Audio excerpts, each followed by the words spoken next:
Ouais, salam alaikum. Donc, histoire secrète de l'Antéchrist et son nom est le Samarie. Nos oreilles, habituées dès nos premières années à entendre le récit mensonger, et nos esprits, imbus de ces préjugés depuis des siècles, conservent, comme un dépôt précieux, ces suppositions fabuleuses, en sorte de faire apparaître la vérité comme une extravagance. Parents du Dajjal, de l'Antéchrist, restent 30 ans sans avoir d'enfant. Puis, ils ont eu un enfant borgne, qui sera la pire des choses pour eux et la moins profitable. Son œil dort, mais son cœur ne dort pas. C'était une famille païenne qui vénérait une statue de taureau et qui n'était autre qu'un démon qui habitait la statue, le djinn Moloch. Il était dévoué à sa vénération et lui offrait des sacrifices et mettait devant lui chaque jour toutes sortes de vins et de viande, et le lendemain il ne trouvait nulle trace de ce que lui on a, de ce qu'ils lui ont offert la veille. Il pensait naturellement que c'était là un signe de contentement et d'agrément de leur Dieu, et et leur seul souhait était d'avoir des enfants. Jusqu'à ce que Dieu voulut que la femme tombât enceinte au moment de la copulation, le démon se mit sur l'urètre de l'homme païen et copulait ainsi avec lui, afin que la semence humaine et diabolique se fusionne sur quelque chose qui était déjà décidé et décrété.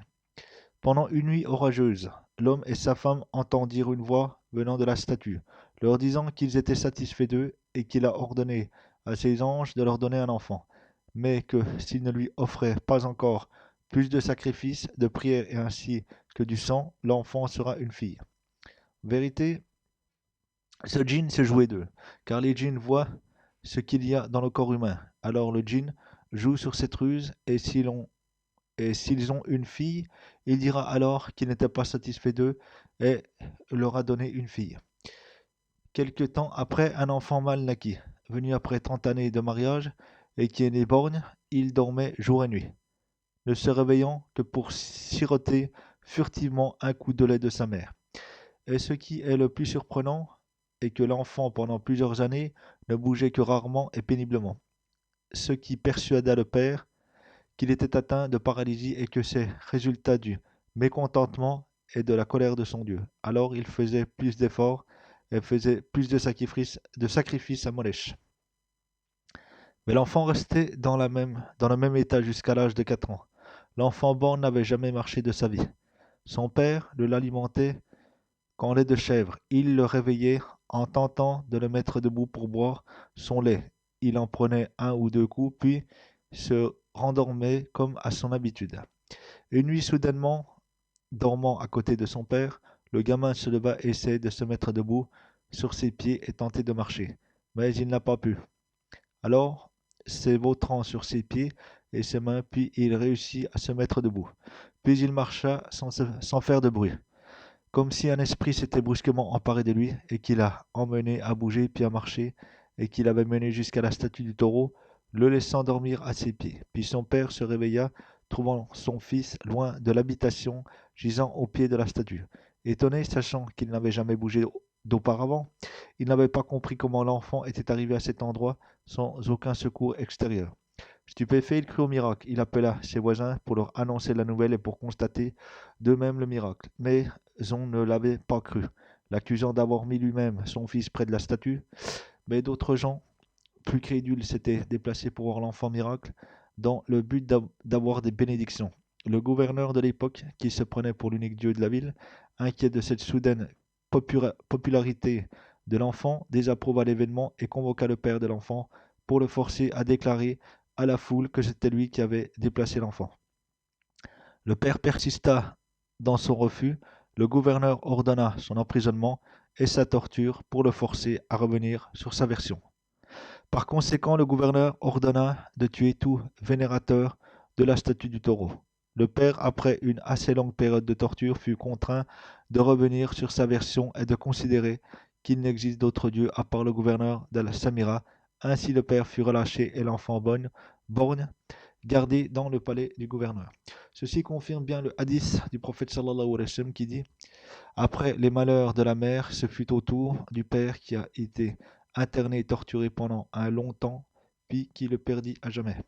Cet enfant possède l'étrange particularité d'avoir été engendré par une fusion entre la semence humaine et celle de diabolique, une sorte d'hybride. Le fait qu'il dorme beaucoup sans bouger nous force à constater que c'est un djinn habitant le corps humain, mi-djinn. L'événement prit de l'ampleur, on l'appela le miracle de la Samira. Les gens accouraient de partout pour le voir. Mais le gouverneur, inquiet pour la survie de son règne, fit circuler la nouvelle que l'enfant était tenté par un démon. Alors il amena des magiciens et des sorciers pour l'exorciser, mais en vain. Puis un des nobles philosophes de cette cité dit: Cet enfant est vraiment un Samari. Parce que c'est Sam, le fils de Noé, qui avait construit cette ville après le déluge, et que lui aussi, pendant son enfance, ne bougeait pas ses pieds jusqu'à ce qu'un ange lui apprenne comment le faire bouger. Alors cet enfant ressemble à son grand-père Sam. Samaria, c'est Sam plus Ra, veut dire ville donc, c'est la ville de Sam al-Samaria. Ce philosophe fut pris pour un fou, et ensuite, à ceci, les gens ont commencé à appeler l'enfant le petit Sam, fils du grand Sam. Mais le gouverneur, irrité de cette filiation, à Sam fit taire toutes les voix pour leur imposer d'appeler l'enfant le Samiri, relatif seulement à la ville de Samara et personne d'autre. Ce qui était étrange est que le nom de Samiri n'apparaît pas dans la Torah, mais on la trouve dans l'Évangile selon Jean. On peut lire Jésus dire: Pourquoi ne reconnaissez-vous pas mon langage? Parce que vous ne pouvez pas entendre ma parole. Le Père dont vous êtes issus, c'est le diable. Et vous voulez accomplir les desseins de votre Père. Il était homicide dès le commencement et n'est point demeuré dans la vérité, parce qu'il n'y a point de vérité en lui. Le mensonge, il parle de son propre fond, car il est menteur et père du mensonge. Et moi, parce que je vous dis la vérité, qui de vous me convaincra le péché? Si je dis la vérité, pourquoi ne me croyez-vous pas? Celui qui est Dieu entend la parole de Dieu. C'est parce que vous n'êtes pas de Dieu que vous ne l'entendez pas. Les Juifs répondirent: N'avons-nous pas raison d'affirmer que vous êtes le Samaritain, Samiri, et que vous êtes possédé du démon? Jésus leur dit alors: Il n'y a point de démon en moi, mais j'honore mon Dieu, et vous m'outragez pour moi. Je n'ai point de souci pour ma gloire. Il est quelqu'un qui en prend soin et qui fera justice. Évangile de Jean, chapitre 8, versets 43-50. Notons toutefois que c'est la seule fois où est mentionné le nom de Samaritain dans l'Ancien et le Nouveau Testament. Les Juifs avaient accusé Jésus d'être le Samiri, ce qui prouve que le Samaritain était connu de leur part. Pourquoi cette omission dans la Torah? De plus, sachant que ce personnage avait un lien avec le démon, l'enfant borgne resta dans le palais sous la garde du gouverneur. Après une année, l'enfant commença à bouger et à parler avec les gens du palais, avec des mots saccadés et entrecoupés. Et on voyait dans ses yeux un défaut qu'on n'a pas réussi à guérir. Les médecins du palais, désespérés du cas de l'enfant, affirmèrent qu'il était né pour vivre ainsi. L'archange Gabriel s'occupait du petit en lui offrant à boire et à manger, en prenant soin de lui et en lui fournissant de la tendresse. Il faisait cela fréquemment, obéissant aux ordres de Dieu, sans aucune objection. Et Dieu lui dit: Ô Gabriel, cet enfant est mon serviteur, mais il se prendra pour un Dieu à la fin des temps, où il sera vénéré. Et je lui enverrai l'un de mes serviteurs qui le tuera, qui était un prophète dans une époque, et qui sera roi sans révélation. Au début de la fin des temps, cette citation vient d'un savant du Yémen qui s'appelle Haïdar ibn al-Harif Billah Abdullah ibn Salam ibn Sharai, qui possède des manuscrits anciens qui remontent d'après lui à des centaines d'années, parmi lesquels se trouvant des manuscrits remontant jusqu'à 700 ans avant Jésus-Christ. C'est un des habitants de Hida, où il y a beaucoup de Juifs. L'île où vivait l'enfant était appelée l'île du grand serpent de la bête, parce qu'il y eut une légende sur cette île qui disait que personne ne pouvait y entrer ni accoster, car un serpent tuait les étrangers et qu'une bête poilue qui parlait tous les langages de la terre gouvernait l'île. Mais cette île était isolée de toutes les autres îles, et l'île où il fit le pacte avec Satan était les Bermudes, la base secrète du diable. Ce Samarie apparut à Moïse et fit construire le veau d'or à son peuple. Il fit condamner le Christ, et il est vivant, se manifeste à des moments précis de l'histoire de l'humanité. Il est le véritable dirigeant de la franc-maçonnerie qu'il créa il y a 2000 ans. Le triangle est son œil sont la synthèse de son histoire. Voici son incroyable histoire tenue secrète depuis 3000 ans. Histoire secrète de l'Antéchrist et son nom est le Samarie. Issu des diverses Issu des diverses recherches du professeur égyptien Mohamed Issa Daoud dans divers pays, USA, Allemagne, France, Suède, Palestine, Yémen, etc., depuis de très rares anciens écriteaux datant des temps prophétiques qui vont nous faire voyager à travers le temps, depuis les temps anciens au temps moderne. Nous sommes maintenant dans une ville appelée Al-Samira. Al-Samira. C'est une petite ville en Palestine qui s'est agrandie à l'époque du prophète David alayhi salam et après lui.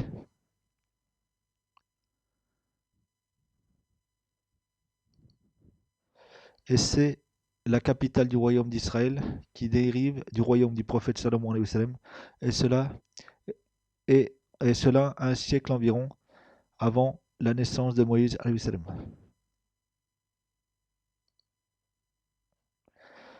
Un homme et une femme descendants de Juda, l'un des fils de Jacob alayhi salam, après 31 ans de mariage, ont eu un enfant qui était la pire chose pour eux.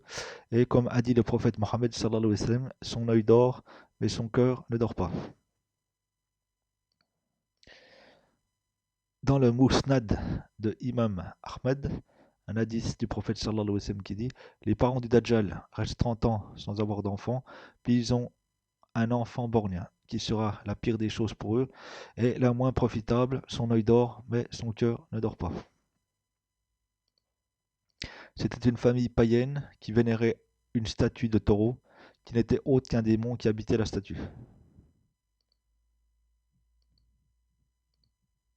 Et comme nous le savons, c'est l'une des nombreuses représentations de Satan. Il lui offrait des sacrifices et mettait devant lui chaque jour toutes sortes de vins et de viande. Ils étaient dévoués à sa vénération, et le lendemain, ils ne trouvaient aucune trace de ce qu'ils lui ont offert, alors ils ont pensé que c'est un signe de la satisfaction de leur Dieu. Et leur seul souhait était d'avoir des enfants. Jusqu'à ce que Allah a voulu que la femme tombe enceinte au moment de la copulation de le démon se plaçait sur l'urètre de l'homme païen et copulait avec lui pour que la semence humaine et diabolique se rejoignant sur quelque chose qui était déjà décidé. Comme vu dans l'épisode précédent de la série, l'enfant born a été engendré par une fusion entre la semence humaine et celle diabolique, donc c'est un hybride. Et en cherchant la cause de ce phénomène, on est tombé sur cela. Le bébé djinn reste une longue période.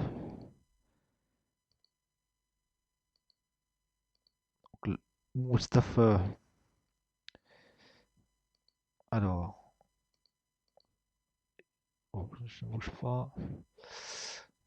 Alors, attendez, j'ai un petit.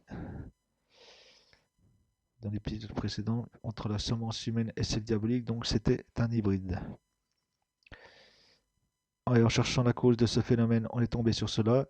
Le bébé djinn reste une longue période sans bouger ni parler et il dort beaucoup. Extrait de interview avec un djinn musulman, Mustapha Kanjour. Mustapha Kanjour est un jeune djinn musulman qui était entré dans le corps d'un humain pour chasser des mauvais djinns, des démons.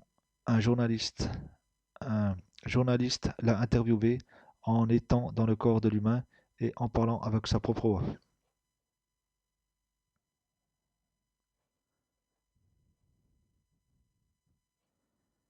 Il y a trois types de djinns. Le troisième ressemble aux hommes et se déplace d'un endroit à l'autre apporté par le prophète Mohammed sallallahu alayhi wa sallam.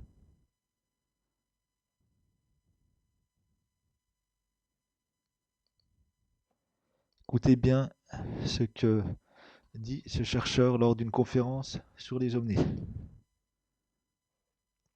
Vous avez des individus qui ressemblent presque à vous ou à moi. Ils peuvent marcher à côté de nous sans même que nous remarquions la différence.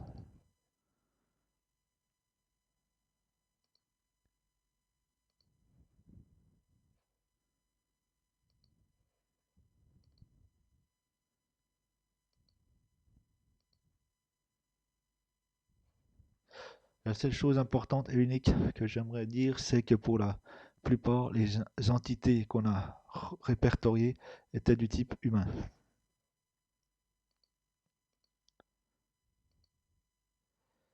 En ces jours, les Néphilim étaient sur la terre lorsque les Watchers djinns vinrent trouver des femmes humaines et eurent d'elles des enfants. Ces enfants devinrent les dirigeants, guerriers et aristocrates d'autrefois. Genèse, sourate 6, verset 4, Torah. Ces aliens Anunnaki ont manipulé génétiquement certaines personnes. Les Néphilim sont aussi connus sous le nom d'Elohim dans la Bible. C'est une race humaine de dirigeants génétiquement modifiés, qui ont leur ADN humain mixé avec celle des aliens Anunnaki Djinn.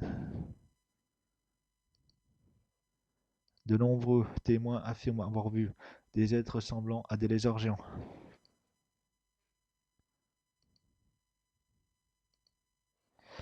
Serait-ce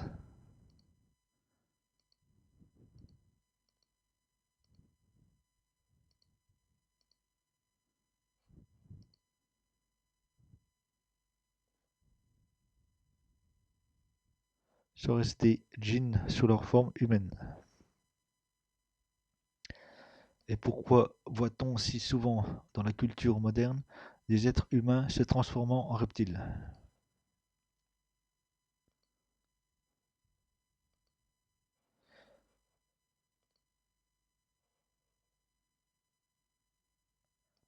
Serait-ce une référence au fait que certains humains sont en réalité des Néphilim? De temps en temps, la meilleure façon de cacher quelque chose est de la mettre devant votre nez. Anonyme.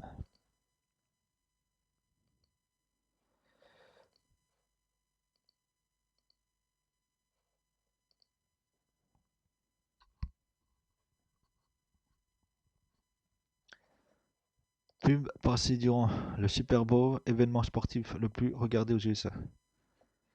Parce qu'on est des aliens et c'est comme ça qu'on la joue. Il eut une conspiration maléfique pour détruire le monde, profiter. En toute logique, les Néphilim seraient eux aussi du type reptilien. La plus grande caractéristique des créatures du type reptilien sont les yeux.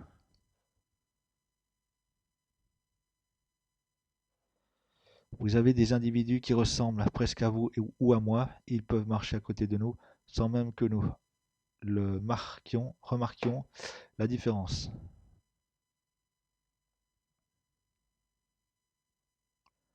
À une petite différence près. Pouvez-vous voir la différence?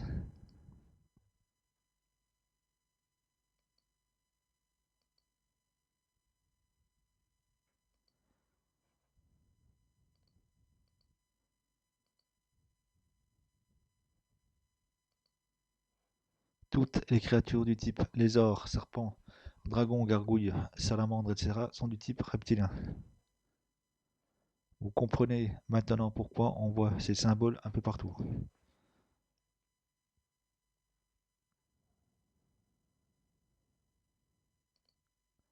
Jardin de Silvio Berlusconi. Cathédrale Notre-Dame de Paris.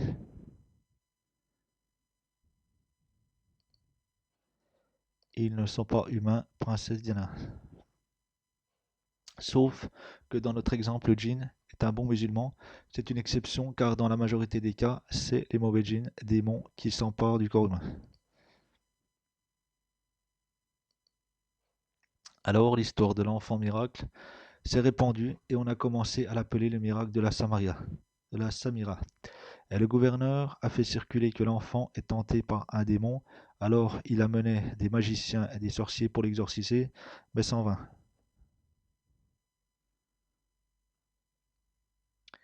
Puis un des philosophes de la Samira a dit: cet enfant est vraiment un Samiri. Cad venant de la Samira parce que c'est Sam le fils de Noé qui a construit cette ville après le déluge et que lui aussi pendant son enfance ne bougeait pas ses pieds jusqu'à ce qu'un ange lui apprenne comment les faire bouger. Alors cet enfant ressemble à son grand-père Sam. Samira, c'est Sam plus Ra. Ra veut dire ville, donc c'est la ville de Sam al-Samira. On l'a pas cru, on l'a pris pour un fou. Après, on a commencé à l'appeler le petit Sam, fils du grand Sam. Mais le, mais le gouverneur a ordonné de faire taire ces voix et d'imposer aux gens d'appeler l'enfant la Samiri, cadre relatif à la Samira, mais à personne d'autre. Pourquoi ne reconnaissez-vous pas mon langage? Parce que vous ne pouvez pas entendre ma parole. Le Père dont vous êtes issu, c'est le diable, et vous voulez accomplir les desseins de votre Père. Il était homicide dès le commencement, et n'est point demeuré dans la vérité. Parce qu'il n'y a point de vérité en lui, le mensonge, il parle de son propre fond, car il est menteur et père du mensonge.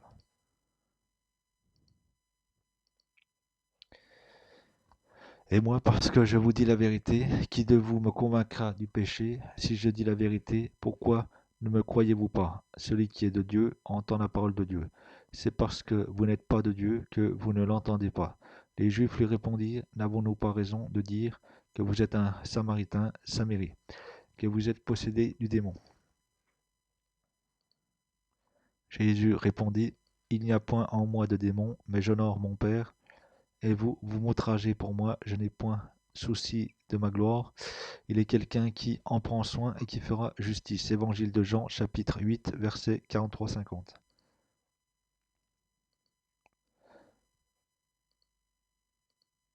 C'est c'est la seule fois où figure le mot samaritain, Tchad Samiri en arabe, dans l'Ancien et le Nouveau Testament. Et ça prouve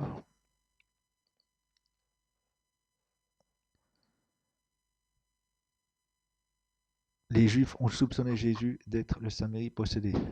Et ça prouve que le Samiri était très connu et qu'il avait un lien avec le diable qui le possédait. Et l'enfant borgne est resté au palais sous la protection du gouverneur. Après un an passé, il a commencé à bouger et à parler avec les gens du palais, avec quelques mots entrecoupés, et on voyait dans ses yeux des défauts qu'ils n'ont pas réussi à guérir. Alors les médecins du palais ont désespéré du cas de l'enfant et ont affirmé qu'il était né pour vivre ainsi.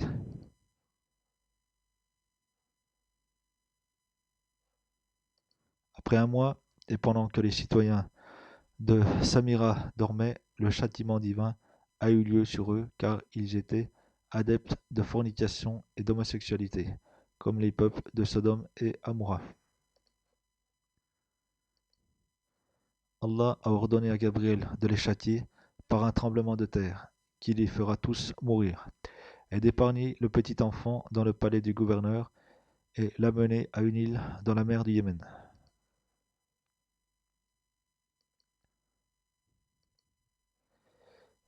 Et comme l'a dit le prophète Mohammed sallallahu alayhi wa sallam à propos de l'île du Dajjal, certes il y a île, le Dajjal se trouve dans la mer de Cham ou dans la mer du Yémen, mais plutôt du côté de l'Est, ce qui se trouve du côté de l'Est.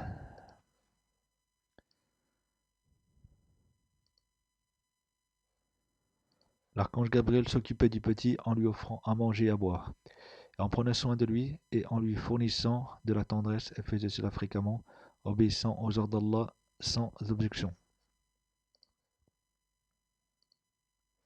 Allah lui dit: Ô Gabriel, cet enfant est mon esclave, mais il se prendra pour un dieu à la fin des temps, où il sera vénéré, et je lui enverrai l'un de mes serviteurs qui le tuera, qui était un prophète dans une époque, qui sera un roi sans révélation au début de la fin des temps. Cependant, l'île où vivait l'enfant était appelée l'île du grand serpent et de la bête poilue, parce qu'il y avait une légende autour de cette île qui disait que personne ne pouvait y entrer ou y accoster. Car le serpent tuait les étrangers et la bête poilue qui parlait toutes les langues de la terre gouvernait l'île. Mais cette île était isolée des autres îles de la mer du Yémen, comme un astre qui est sorti de son orbite.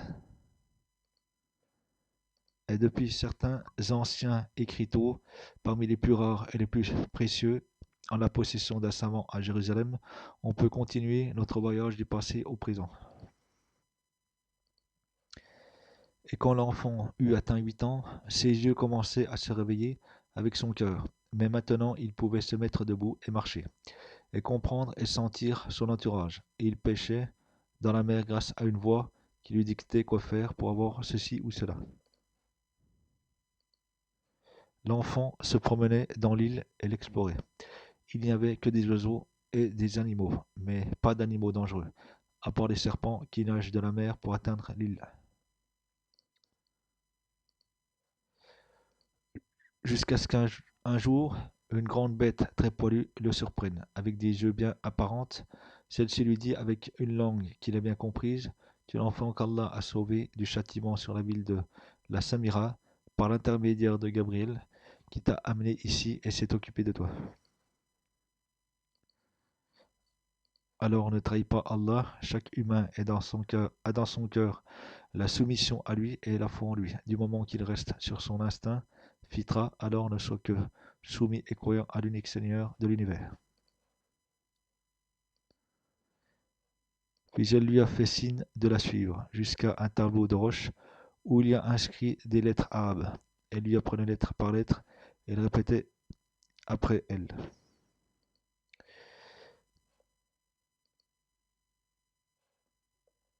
Plus tard, elle lui dit de la suivre jusqu'à d'autres tableaux de roche où il y a inscrit des mots et des messages. Première expression: il n'y a de Dieu qu'Allah. Deuxième: Allah est unique et n'a pas d'associé. Troisième: c'est Gabriel le fidèle qui t'a élevé, alors ne sois pas ingrat envers Allah.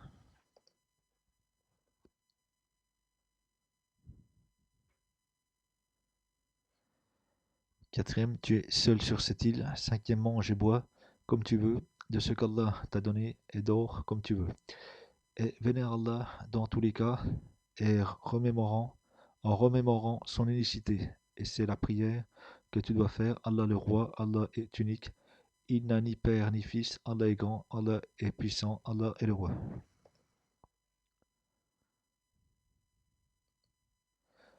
Sixième: sois, ô l'homme de demain, le fils d'aujourd'hui. Ne sois jamais l'homme de demain dans cette île. Tu n'as pas de livre à part ce que va apporter le dernier prophète Mohammed sallallahu alayhi wa sallam au début de la fin des temps. Alors si tu crois en lui, alors tu es l'homme de demain qui a foi en Allah, et si tu le renies, tu seras l'homme de demain qui subira le châtiment d'Allah.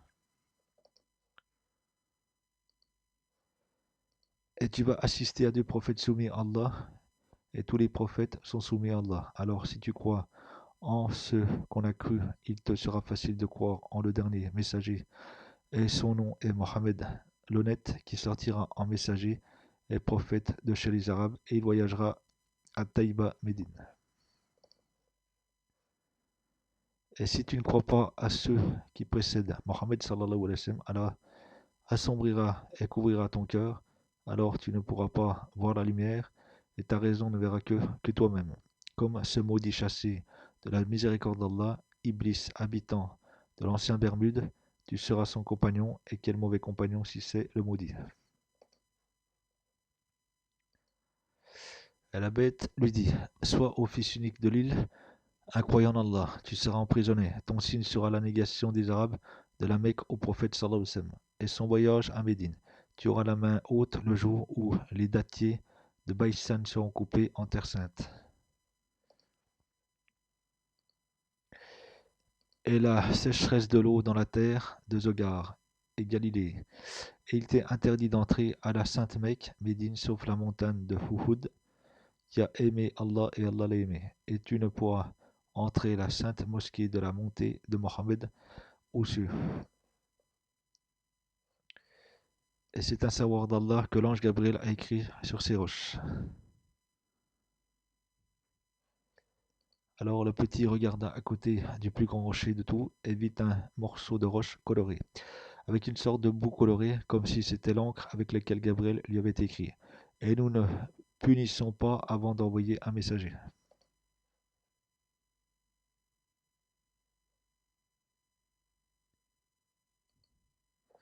Contrairement à l'idée qu'ont beaucoup de gens sur l'Antéchrist, personne n'est né du côté du mal dans cet univers. La même chose pour Satan qui a choisi de désobéir et d'être parmi les rejetés. Cet encre n'avait pas l'air d'être de l'île. La bête lui expliquait la signification de ces messages et qu'il a le choix d'être du côté du bien ou du mal dans l'avenir. Et l'homme du bien sera un homme normal et roi victorieux. Et l'homme du mal sera un faux dieu à la tête du royaume des ténèbres, au monde des djinns mécréants et des démons.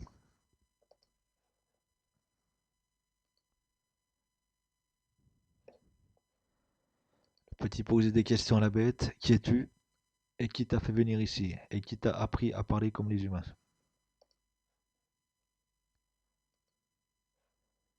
Elle lui répondit qu'elle est ordonnée par Allah de lui parler, dans des cas particuliers, et qu'elle ne lui parlera qu'après l'approche de sa sortie de l'île, et qu'elle ne fait que transmettre les messages de Gabriel. Et c'est là que la voix de la bête a été tue, est devenue un simple animal appelé Al-Jassasa.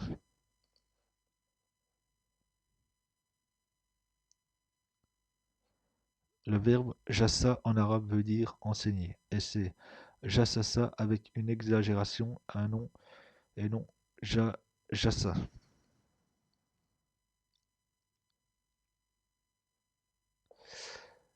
Parce qu'elle enseigne aux petits plusieurs informations et qui sont plus surprenantes les unes que les autres.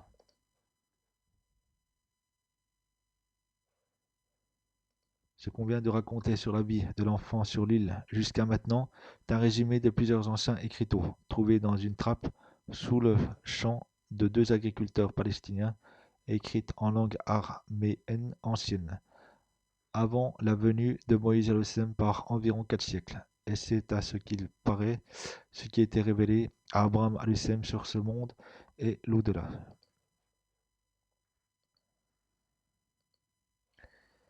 Et sur les grandes épreuves qui sont écrites sur du papyrus, par un homme, il est dit qu'il est nommé Azad ibn Harim ibn Safour, qui a vécu avec le prophète Abraham salam. Elle a interrogé sur l'homme Dajjal dangereux. Il est aussi mentionné qu'il accompagnait beaucoup le prophète d'Allah le temps de sa résidence dans cette terre.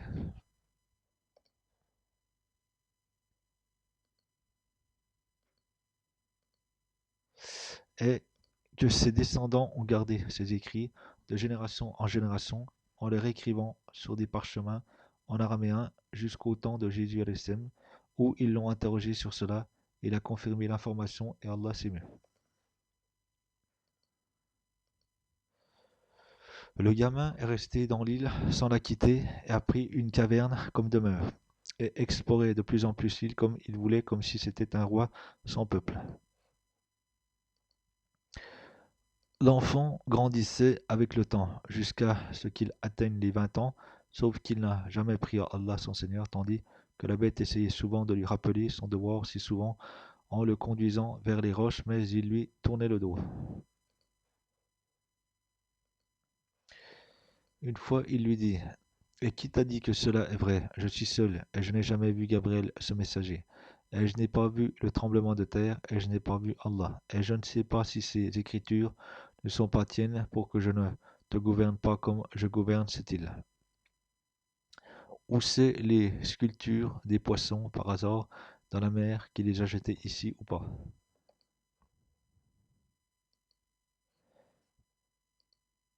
Alors poussa un grand cri et s'enfuya en courant, et il rajouta: Je ne connais personne à part moi, tout est soumis à moi, tout ce qui est autour de moi dit que je suis le Dieu de cette île, et tout ce qui est ici est mien.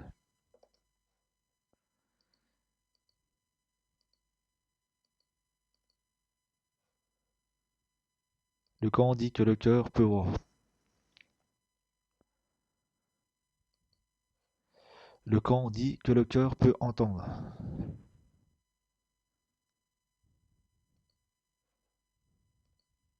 Le Coran dit que le cœur peut entendre.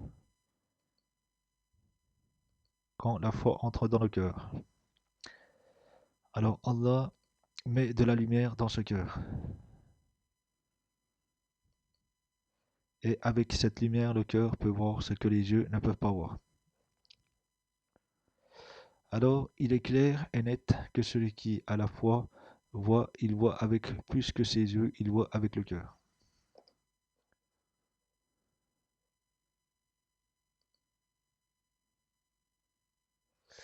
Et il est donc clair et net que quand le Dajjal voit avec son œil gauche,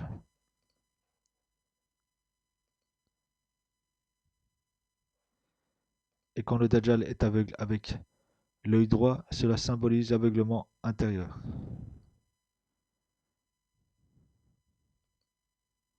Voudrez-vous être born? C'est à vous que revient.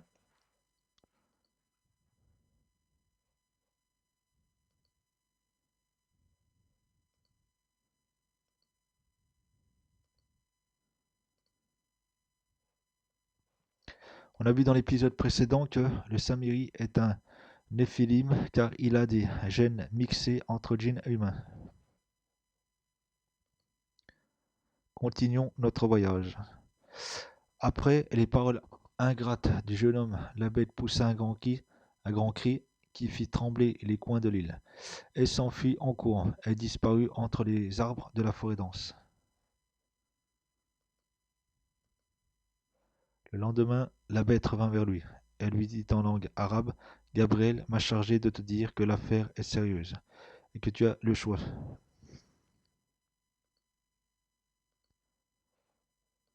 Pour te prouver que les ordres viennent d'en haut, prends la trace de Gabriel. La trace de sa main est sur cette encre. C'est l'encre qu'il avait vue sur la roche dans le deuxième épisode. Et mets-en un peu sur n'importe quelle chose, tu verras un signe pour toi. Alors vénère ton Dieu Allah, le tout miséricordieux, sinon c'est un avertissement pour toi que tu seras l'homme maudit de demain. Alors le jeune homme borgne prit une petite poignée de la trace du messager, l'encre, qui ressemble à de la terre trempée, dans l'eau et la jeta sur un grand aigle mort depuis des jours. Alors l'aigle a repris vie, et commença à bouger et à glatir, et s'envola, un signe d'Allah pour lui, celui qui ne punit jamais avant d'avertir. Puis après quelques minutes, l'aigle revint à sa place et mourut comme avant. Et il dit à la bête: Que s'est-il passé? Elle lui répondit: Cet an contient de l'énergie, l'esprit, et la force de Gabriel. Gabriel est un puissant esprit. Il a une force de vie et une lumière de vie par la permission d'Allah et la volonté d'Allah. Et celui qui ressuscite les morts pour un prophète qui viendra dans ton peuple si Dieu le veut.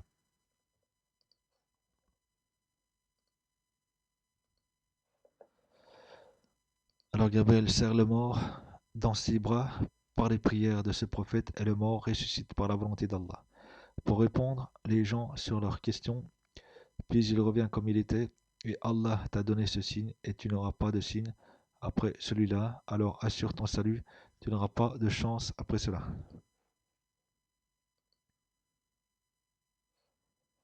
Puis la bête est revenue à son silence, puis le jeune homme est parti comme s'il n'avait rien entendu.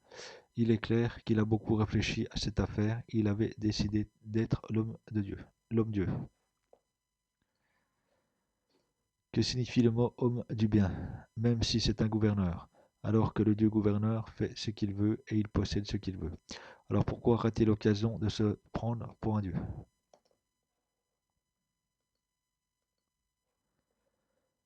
Et il se disait, la trace du messager est juste un jeu de la bête. Elle sait beaucoup de choses, mais elle est soumise à moi, donc je suis son Dieu aussi, mais elle ne me craint pas, alors je vais essayer de l'effrayer.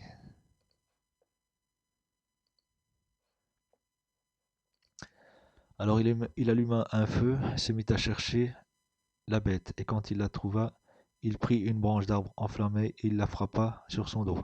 Alors elle s'enfuit et disparut comme le sel dans l'eau. Quand on la vit le deuxième jour, il la rassura qu'il ne va pas la blesser si elle se soumet à lui. Alors elle parla,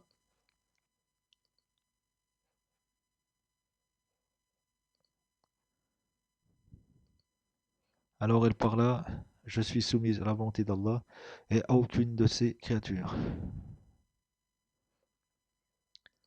Puis elle s'éloigna de lui, l'avertissant d'une nuit où il ne trouvera pas le sommeil.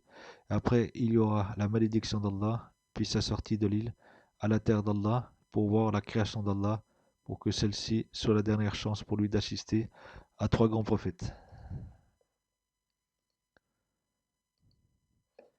Et donc, le jeune homme partit vers les 7 roches en se disant que la trace du messager dont lui a parlé la bête est le secret de l'énigme, et qu'il n'y a pas de Dieu en vérité, mais tout est comme cela, ciel, mer, eau, vent et arbre. Cet aigle qui a commencé à se décomposer par terre, donc c'est la matière langue qui crée les créatures. Alors ressembla toute cette matière dans un récipient où Gabriel lui mettait la nourriture, puis il retourna dans sa grotte en ayant quelque chose en tête. Alors quand il voulut dormir, ses yeux n'ont pas trouvé le sommeil, alors il commença se retourner dans son lit, et essayant de manger pour s'endormir, mais en vain. Alors il s'est rappelé des paroles de la bête, et qu'il a juste été influencé par celle-ci. Après le soleil se leva sans qu'il n'ait trouvé le sommeil. Et il avait décidé d'essayer de sortir de l'île par le moyen que la bête lui avait mentionné, allumer un feu la nuit afin que des passagers le remarquent et le prennent avec eux autre part, mais à condition de se rappeler du chemin au cas il voudrait revenir à l'île. Mais il n'a pas pu amasser du bois pour faire un feu. Il était épuisé, voulant dormir après un bout de temps, il s'endormit, puis il se réveilla et trouva que la nuit est tombée. Alors il se leva énervé, commença à amasser des branches de bois, des feuilles sèches, des troncs d'arbres, alimentant le feu sur la plage de l'île.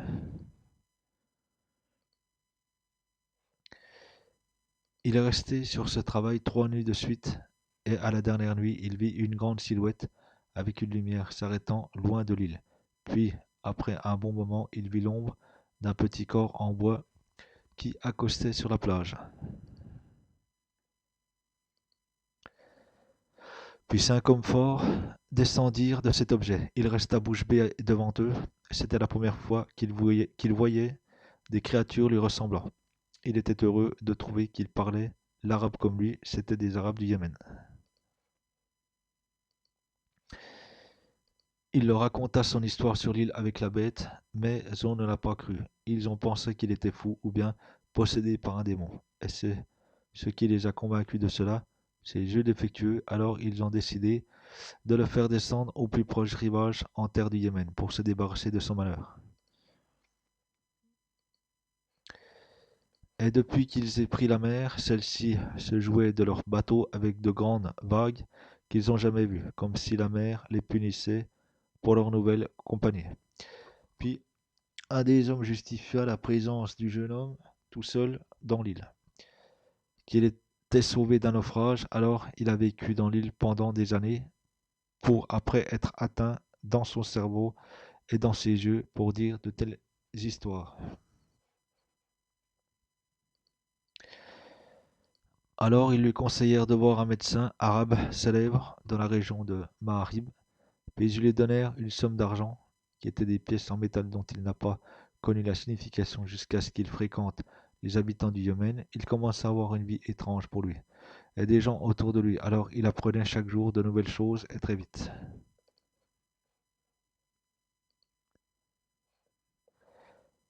Et commençait à s'habituer à sa nouvelle vie et comprenait vite la signification de toute chose, comme s'il y avait l'intelligence et les capacités de 100 hommes réunis. Et il a trouvé en lui-même une force et une robustesse et une rapidité de réflexion de telle que n'importe qui le voyait l'admirait énormément. Il travaillait à une époque chez un sage du Yémen qui l'avait interrogé sur son nom, alors il lui dit le Samiri. Son origine est de Al-Samira, une terre appelée la Palestine. Alors il lui dit, après avoir vu en lui une intelligence, une force, une rapidité de réflexion inhabituelle. Si tu vis encore plus au fils de la Samira, tu seras un roi dans le bien ou un roi dans le mal. Alors le jeune homme se rappela des paroles de la bête, mais son cœur suivait les intentions de son esprit. Alors le fils de la Samira commençait à envisager de revenir à la terre de ses ancêtres, de ses parents, la Palestine. Mais il a décidé de revenir en premier à Lille, après avoir eu de la nostalgie. Alors il est parti à Lille après avoir acheté un grand navire par l'argent qu'il a amassé après des années avec des hommes qu'il a payés pour l'accompagner. Après s'être approché de l'île, il ordonna de s'arrêter, puis il prit une petite barque pour gagner l'île, pour trouver la bête au bord de la plage, l'attendant avec un regard qui en disait beaucoup de choses avant de s'éloigner en courant. Dès qu'il mit les pieds sur la plage, il se souvint du récipient où il avait mis la trace du messager, puis il le prit avec une roche colorée qu'il avait coupée du rocher où Gabriel lui avait écrit les messages. Puis il regagna son navire pour arriver en Palestine. Il laissa son navire dans le port de l'ancienne Haïfa et il marcha jusqu'à Samira. À cette époque-là, il avait les 100 ans. Mais il ne ressentait ni faiblesse ni vieillesse, comme si le temps s'était arrêté pour lui à la jeunesse. Alors il commença à assembler les pièces de l'histoire que lui a racontée la bête. On lui disait juste qu'il y a eu un tremblement de terre avant plus de 100 ans de cela.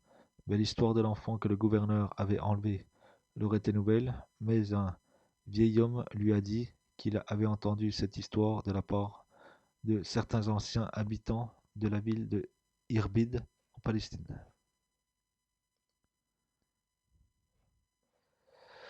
Que la déité l'a prise sous sa protection, elle l'a béni, mais l'enfant est mort après le tremblement de terre.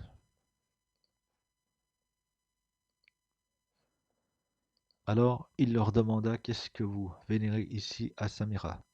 Ils répondirent: Les vaches, c'est le Dieu des dieux. Il remplit nos demeures de lait et de fromage, et même les souris qui menacent nos récoltes n'entrent pas dans une maison où il y aura une vache. Mais il ne voulait pas vénérer quelque chose qu'il ne voit pas, alors il a décidé de se vénérer, car sa personne mérite le plus d'être vénérée. En plus, il a pensé qu'il était sans doute un dieu ou un fils de Dieu, car son esprit est unique.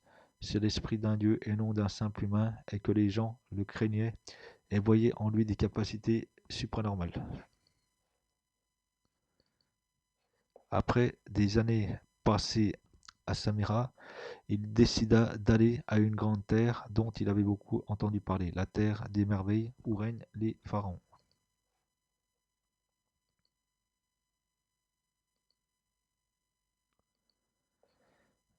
Mais le prêtre qui avait les 300 ans avait chez lui des signes d'une intelligence qui dépasse de beaucoup son âge. Alors il lui conseillait d'oublier cela, car le pharaon n'aime pas les étrangers et que c'est un raciste. Il lui a raconté ce qu'il fait des Juifs et de leurs enfants, et ce qu'il a fait avec son fils Moïse, qui veut dire celui ramassé du Nil.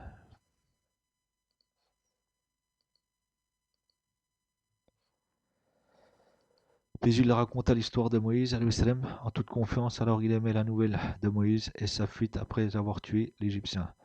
Alors il lui raconta aussi toute son histoire sur l'île. Après le sage lui dit: Alors tu es un autre Moïse, mais de la Samira, et non de l'Égypte. Donc le borgne aima l'appellation Moïse, et il aima encore plus le fait que le sage l'appela Moïse de Samiri, relatif à la Samira. Donc il y a un point commun entre le fils de la Samira, pris du palais du roi à l'île, et du fils de l'Égypte, pris du fleuve au palais du pharaon. Plus tard, le Samiri commença à chercher Moïse avec prudence. Puis il profita de l'occasion que Moïse et son frère Aaron voulaient voir le pharaon. Et c'est là que le borgne rencontra Moïse, mais il ne lui a rien raconté, à part qu'il est aussi de la descendance de Isaac, fils de Jacob, mais Moïse n'a pas fait attention à lui.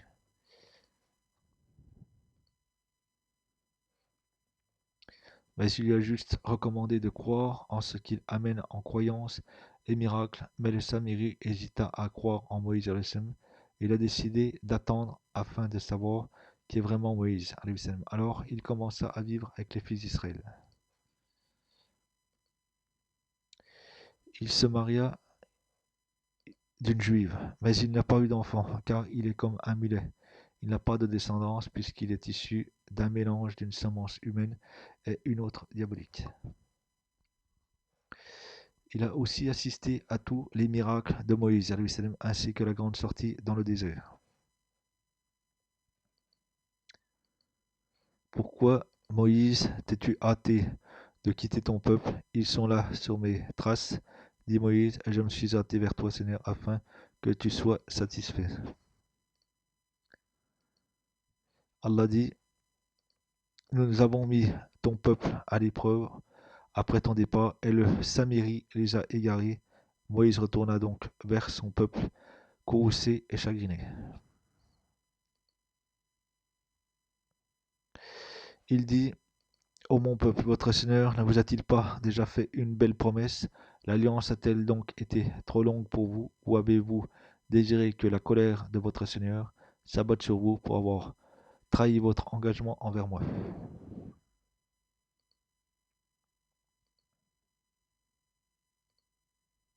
Ils dirent, ce n'est pas de notre propre gré que nous avons manqué à notre engagement envers toi, mais nous fûmes chargés de fardeaux d'ornement du peuple de Pharaon. Nous les avons donc jetés sur le feu, tout comme le Samiri les a lancés. Puis il en a fait sortir pour eux un veau, un corps à mugissement, et ils ont dit, c'est votre divinité, et la divinité de Moïse, et il a donc oublié.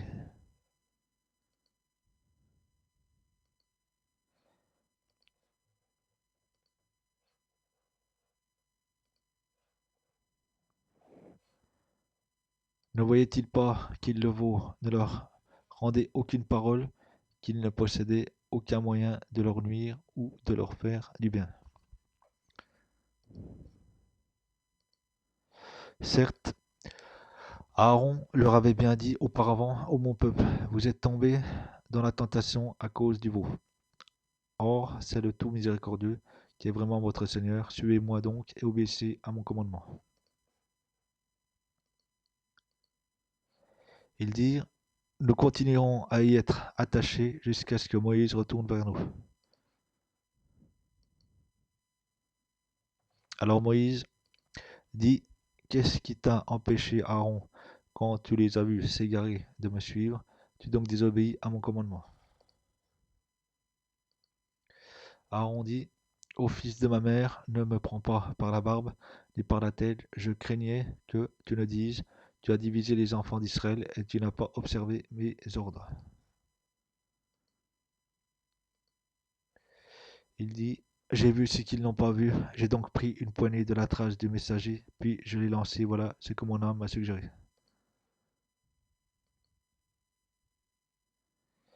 Va-t'en, dit Moïse, dans la vie, tu auras à dire à tout le monde, ne me touchez pas, il y aura pour toi un rendez-vous que tu ne pourras manquer. Regarde ta divinité que tu as adorée avec assiduité, nous la brûlerons certes, et ensuite nous disperserons sa cendre dans les flots. Vérité, votre seul Dieu est Allah en dehors de qui il n'y a point de divinité, de sa science il embrasse tout. C'est ainsi que nous te raconter les récits de ce qui s'est passé, c'est bien un rappel de notre part que nous t'avons apporté. Surat A, verset 83-99.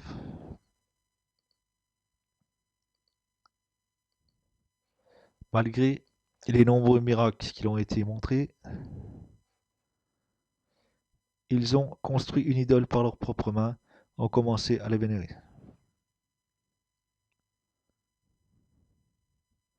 Cette idole était un veau d'or. Moïse n'était pas au courant de l'acte commis par son peuple. Dieu l'a informé de la transgression ainsi que de l'existence d'un hypocrite parmi eux. du nom de Samaritain Samiri.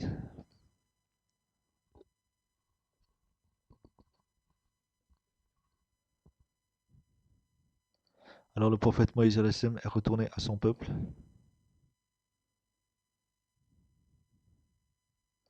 La tribu vénérait l'idole et reniait l'existence de Dieu.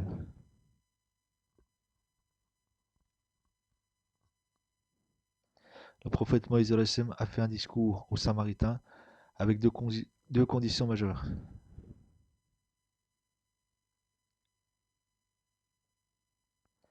Il a d'abord expulsé le Samaritain, puis il a détruit la fausse idole qu'il a construite.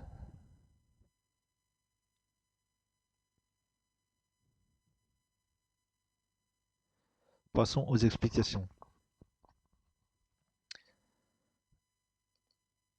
Sourate 94. Aaron dit au fils de ma mère, ne me prends ni par la barbe ni par la tête, je craignais que tu ne dises, tu as divisé les enfants d'Israël et tu n'as pas observé mes ordres.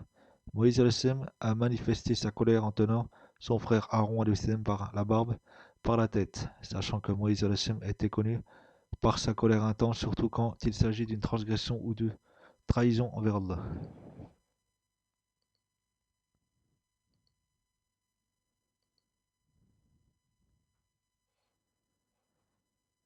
Comme on le voit bien quand il a tué l'Égyptien, qui se disputait avec un Israélite, cela avant de devenir prophète, sans oublier qu'il a jeté les tablettes de loi par terre quand il a appris la nouvelle, et certains disent qu'elles ont même été cassées, ce qui prouve encore la force de son caractère.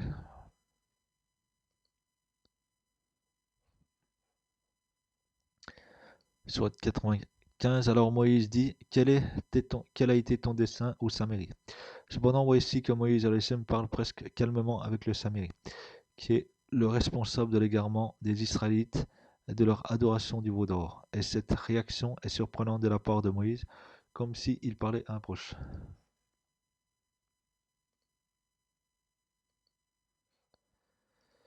Quand il fut, Sourate 23, quand il fut arrivé au point d'eau de Madian, il y trouva un attroupement de gens abreuvant leurs bêtes. Il trouva aussi deux femmes se tenant à l'écart et retenant leurs bêtes. Il dit, que voulez-vous? Elles dirent, nous n'abreuvons que quand les bergers seront partis et notre père est foragé. Sourate 28, verset 23. Dans ce dialogue doux avec les deux filles, Moïse emploie le même terme en arabe dans le Coran qui est Kadbo Kuma. Et il a dit à Samiri Kadbo Kuma. Donc on voit le même terme utilisé dans deux situations complètement différentes.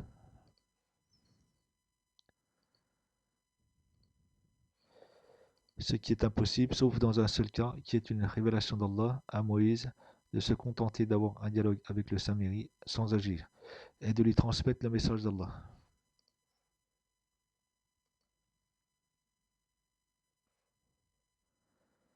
Soit 96, il le Samiri dit, j'ai vu ce qu'ils n'ont pas vu, j'ai donc pris une poignée de la trace de l'envoyé, puis je l'ai lancé, voilà ce que mon âme m'a suggéré.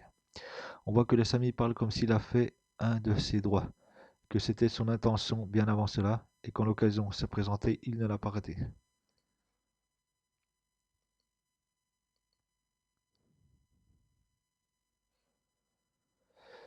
Puis elle s'est démasquée en disant qu'il a vu ce que le peuple n'a pas vu, ce qui veut dire qu'il avait vu et vécu avant cela beaucoup d'expériences qui lui ont permis de faire cela. En plus, c'est un homme avec des capacités distinguées des humains et des idées que les autres n'ont pas, et connaît des lois scientifiques que les autres ignorent, qui lui permettent d'inventer des choses que personne n'a inventées avant lui.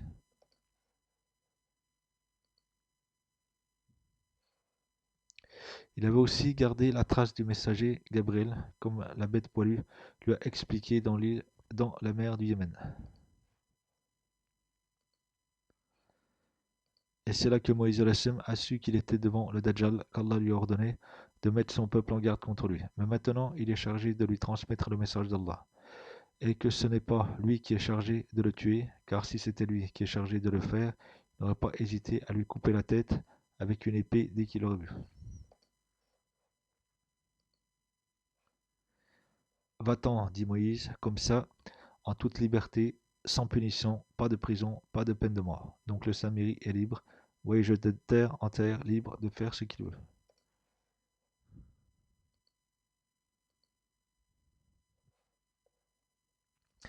Il y aura pour toi un rendez-vous que tu ne pourras manquer. Mais cette liberté n'est pas absolue, car il y aura quelqu'un que ta punition et ta mort sera par ses mains. Et jusqu'à ce temps et ce rendez-vous qu'Allah connaît, personne ne peut te toucher qu'à te tuer. Et c'est pour cela que le prophète Mohammed sallallahu alayhi wa sallam avait dit à Omar ibn al-Khattab, Allah l'agrée, quand il a cru que Ibn Sayyad était le Dajjal. Laisse-moi couper sa tête, messager d'Allah. Alors le prophète sallallahu alayhi wa sallam dit, si c'était lui, ce n'est pas toi qui es chargé de le tuer, et si ce n'était pas lui, il ne te sera pas profitable de le tuer. Rapporté par Al-Qurtubi et aussi par Muslim dans son Sahih.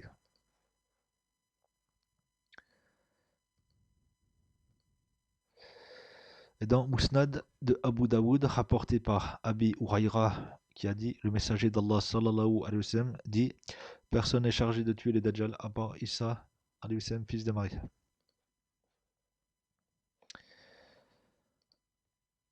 Jésus-Christ, après son dialogue avec Moïse alayhi salam, le Samiri faisait ses adieux à son Dieu. Puis Moïse amena son peuple dans une vallée à Sinaï, et le Samiri resta sur la plage de la mer Rouge en Égypte en disant aux fils d'Israël, au revoir fils d'Israël, dans un jour il n'y aura pas de Moïse. Maintenant il est clair et net que le Dajjal Antéchrist est le Samiri. On vous présente une tablette trouvée dans le sud de la Syrie qui date de 800 ans avant Jésus-Christ et qui contient des gravures impressionnantes et inégalées dans le monde de l'art. Et le professeur Ahmed Ibn Abdelkarim Al-Jawahri va nous expliquer la signification des gravures présentes dans cette tablette.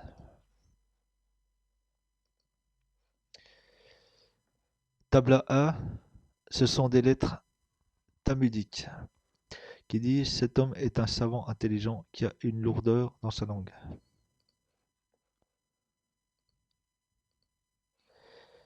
Un savant intelligent qui a une lourdeur dans sa langue, et c'est une autre preuve que celui dans la gravure, c'est Moïse alayhi salam, car il y avait une douleur dans sa langue. Comme Allah a dit dans le Coran que Moïse alayhi salam avait dit, Moïse dit, Seigneur, ouvre-moi mon poitrine, facilite ma mission, aidez-nous un nœud en ma langue afin qu'il comprenne mes paroles. Ta'a, verset 25-29. Si on inverse la tablette de 180 degrés, l'image de Moïse disparaît. On est maintenant devant une image complètement différente.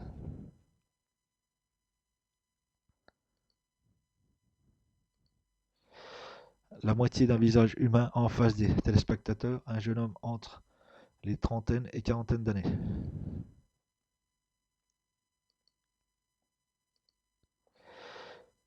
Voilà son nez et son sourcil au-dessus de son œil, et voilà son œil que le Créateur a fait tout seul.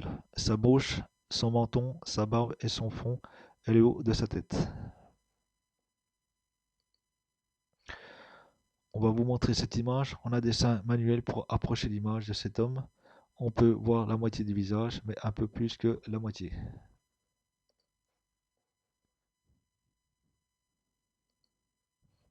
Cet homme a sur la tête un scorpion. Et voilà l'image isolée du scorpion. Le scorpion symbolise le mal. Et le prophète Mohammed sallallahu alayhi wa sallam a maudit le scorpion et a ordonné de le tuer, même dans les mois sacrés.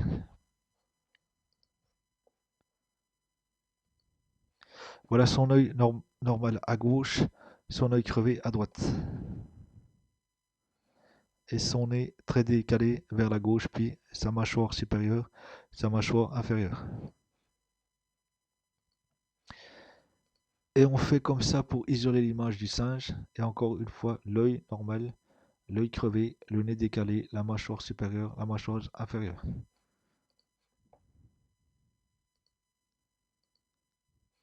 Un singe déformé, et ce qui a intensifié sa déformation, c'est son œil crevé et son nez décalé.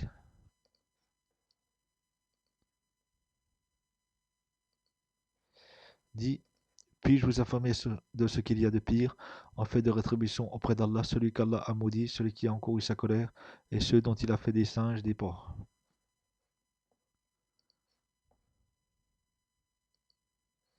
Voici l'œil normal, puis l'œil aveugle dans sa face, puis son museau et sa gueule qui sont toujours vers l'avant.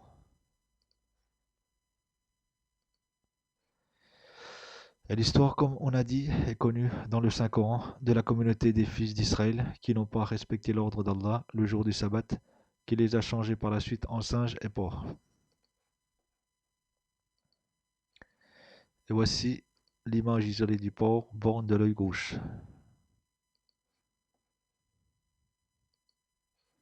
Maintenant, on passe à la traduction des lettres. Quand l'image représentait Moïse al-Hashem, on pouvait lire un savant intelligent avec une lourdeur dans sa langue.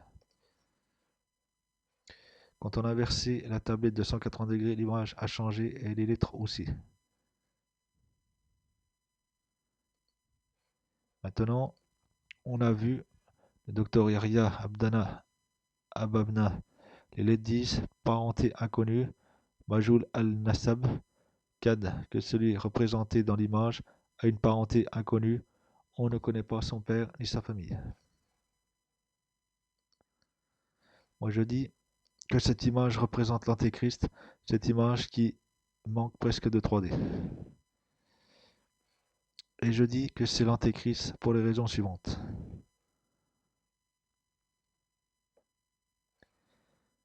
Dans Sahih Muslim, le prophète sallallahu alayhi wa sallam dit que le Dajjal est un jeune homme, Katat, et cette image représente un jeune homme à la fin de ses trentaines.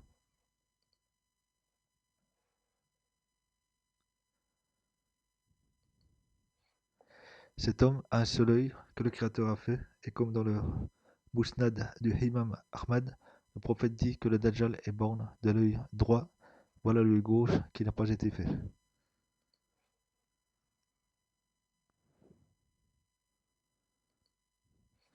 Sur son œil droit, il y a un épais morceau de chair, voici le morceau de chair qui couvre l'œil droit et qui couvre la vue de cet homme.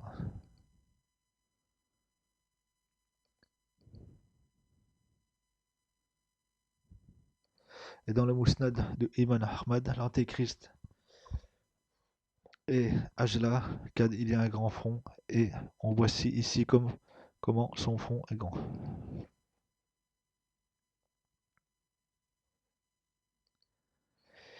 Et aussi dans Sahih Muslim, il est écrit entre ces deux yeux, Kafir, on peut dire que ce sourcil est pour cet œil droit et ce sourcil pour l'œil gauche qui n'a pas été fait. Alors on voit cet ajout dans le front de cet homme que j'ai interprété comme a dit le prophète sallallahu alayhi wa sallam, il est écrit entre ses deux yeux sur son front Kafir.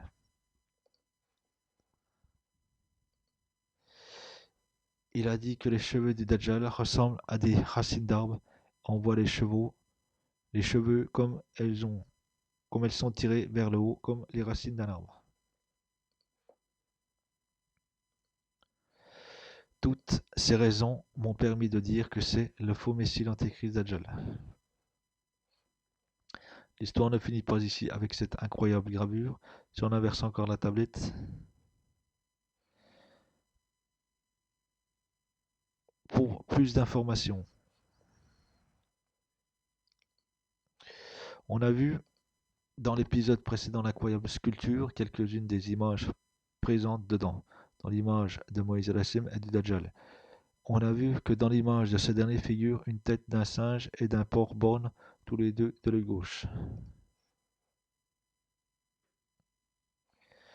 Donc, on peut se demander si le Samiri avait une main dans l'affaire des gens du sabbat, auquel Allah avait ordonné de ne pas pêcher de la mer le jour du sabbat, mais ils ont eu l'idée de mettre leurs filets le vendredi et de les repêcher le dimanche.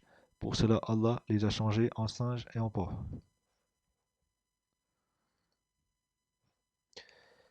Parce que ce genre d'idée démoniaque et blasphématoire ne peut provenir que d'un homme comme le Samiri, qui pense qu'il peut tromper Allah, mais on n'a pas de preuve à part la tablette, alors on laisse le point d'interrogation.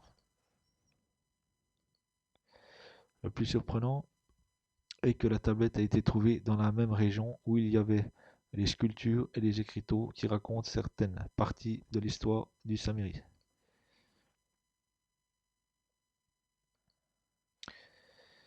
Il est resté loin de Moïse et de son peuple, puis il s'est assis sur le sommet d'une haute montagne, regardant les va-et-vient des bateaux, pour après prendre le premier voyage vers une terre appelée le pays de Galles, où il a vécu une période pour ensuite voyager aux tribus bulgares.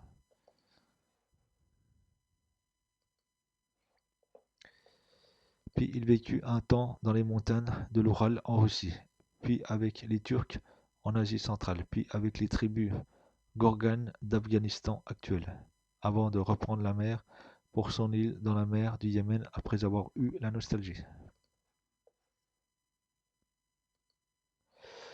Il avait vécu jusqu'à lors des centaines d'années, sans que son visage ne connaisse une seule ride. Il avait la force et la souplesse d'un homme de 30 ans, alors qu'il était né bien avant Moïse le Sem.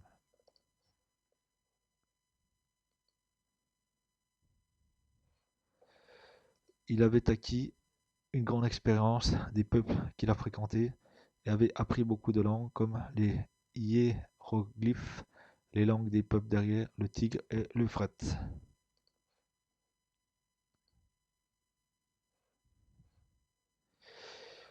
Puis il vécut dans son île tel un roi comme auparavant. Il avait cherché en premier la bête, mais il ne la trouve pas, donc il pensa qu'elle était morte. Puis il alla vers l'emplacement des sept roches. Il les trouva dans un autre état de ce qu'elle était avant. Tous les messages s'étaient volatilisés.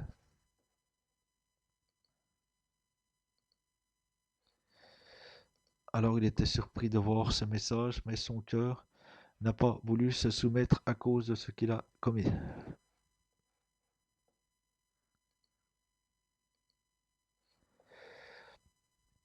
Cette secte s'est formée avec le retour de certaines communautés juives après la chute du grand empire de Babylone. Alors ils construisirent un temple propre à eux, et ils y pratiquaient les rites du temple de Jérusalem.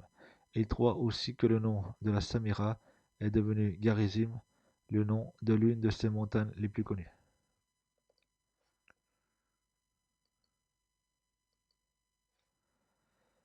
Le Born avait aussi trouvé que les Samaritains prétendaient qu'ils sont les seuls à pratiquer la vraie religion de Moïse et que Moïse se dirigeait vers le temple de El pour prier, Kad, le temple de Dieu, après avoir propagé que Jacob le grand-père des Hébraïques, avait construit son temple pour l'adoration de Dieu.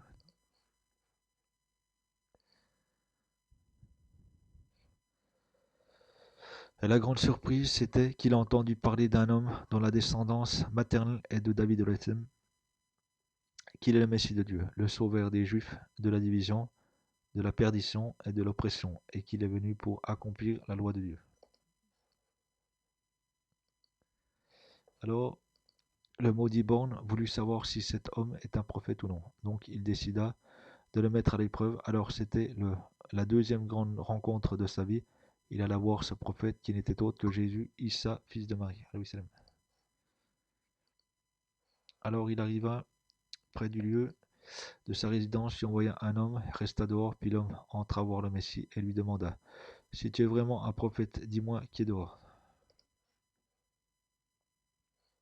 Alors Jésus resta silencieux un moment, puis il dit: Ô frère, va dire à celui qui t'a envoyé que Allah accepte le repentir de ses serviteurs et pardonne les plus grands péchés. Si l'homme se repentit et reconnaît l'unicité du Seigneur et était sincère dans son retour vers Allah.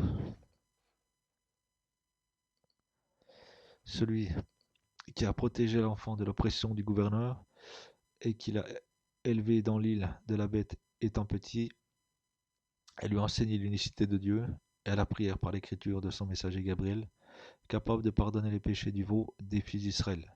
Si le grand croit en le Messie du Seigneur, ce qui lui a été révélé de l'Évangile. Ensuite, l'homme sortit vers le Samarie, lui transmettant le message de Jésus à Jérusalem. Puis le bandit: C'est un sorcier, il reçoit des démons.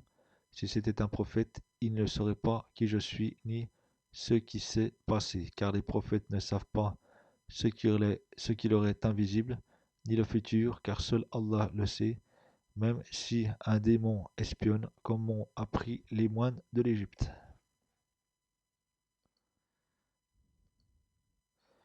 Le Dajjal mélangea les choses, car toute chose inconnaissable qui était, qui est, qui sera ou qui ne sera pas, seul Allah la sait. Mais il est possible qu'il révèle certaines choses à ses prophètes pour renforcer leurs preuves. Mais le born a préféré éviter la confrontation et a voulu justifier avec une fausse preuve sa non-croyance au Messie Isa alayhi salam, alors qu'au fond de lui-même, il était sûr que Jésus, fils de Marie alayhi salam, était le deuxième prophète qu'il avait lu sur les roches dans l'île. Mais il ne veut pas être disciple même si le prophète le nomme prince.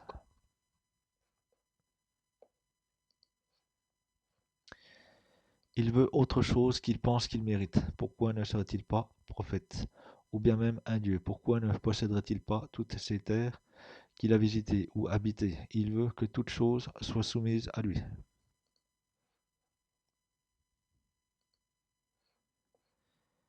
La bête lui avait dit que sa dernière chance était de ne pas croire au deuxième prophète, et s'il ne croit pas en lui et que le troisième prophète est venu, il sera après cela un Dieu qui gouverne sans posséder.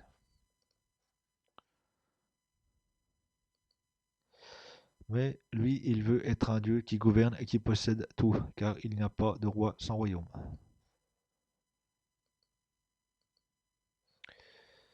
Jésus le Christ alayhi salam, mettait en garde son peuple et ses disciples contre l'homme trompeur qui se prétendra le Messie alors qu'il ne l'est pas, prétendra être Dieu de l'univers alors que c'est faux.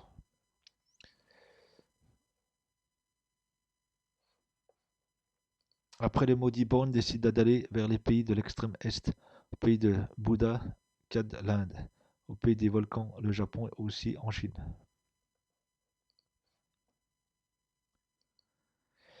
Il avait voyagé de mer en mer, de terre en terre, il avait acquis beaucoup de science et d'expérience. Il avait aussi beaucoup tué et volé comme un grand pirate.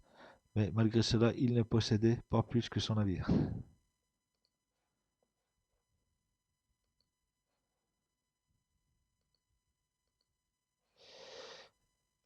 Il avait une obsession de régner sur le monde. Puis il décida de revenir à son ancienne île, puis s'isoler un peu et réfléchir et planifier comment il va s'y prendre. Alors il revint à l'île avec son navire et ses hommes, céda son navire à l'un d'eux et prit son or et un grand bateau pour accoster sur l'île.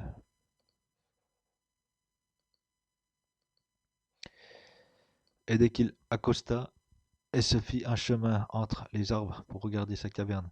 Il a été surpris que par la bête accompagnée de 20 hommes qui ont des visages lumineux, rayonnants comme le soleil, qui lui barraient la route. Cet homme était fort et très grand de taille. Il avait dans leurs mains des chaînes de fer et d'acier.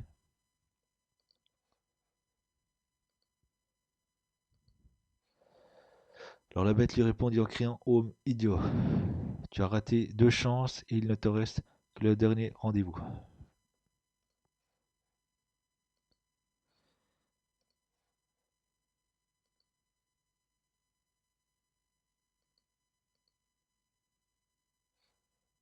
Alors,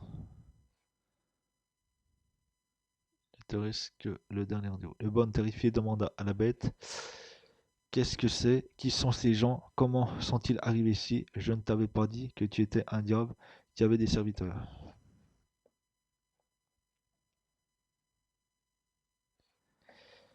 Alors la bête lui répondit en criant: Homme idiot, tu as raté deux chances et il ne te reste que le dernier rendez-vous.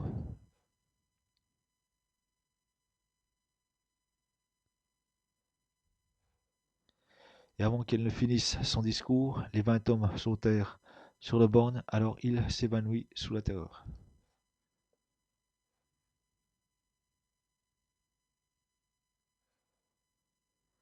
Après le borne se réveilla pour se retrouver dans sa caverne, la bête devant lui. Il voulut bouger ses mains et ses pieds. Il trouva une lourdeur, alors réalisa qu'il était enchaîné. Mais ses chaînes étaient longues pour lui permettre de marcher, de se mettre debout et de faire ses besoins.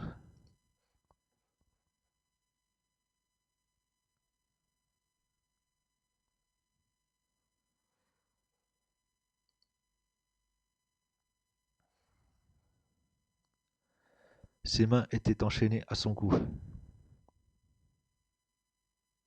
Ses pieds étaient enchaînés.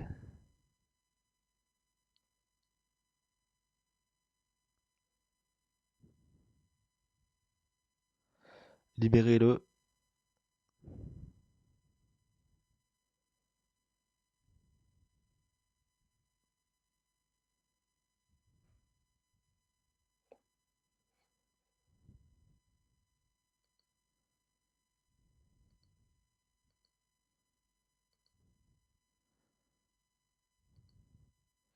Les clameurs continuent. Donc là, c'est ce qu'on voit dans l'histoire de Jésus-Christ quand ils appellent un prisonnier pour le libérer.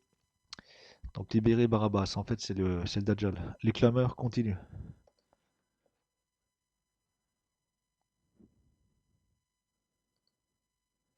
Assure, Inch'Allah. Donc voilà, donc c'était l'histoire de l'Antéchrist, du Dajjal. Salam alaikum.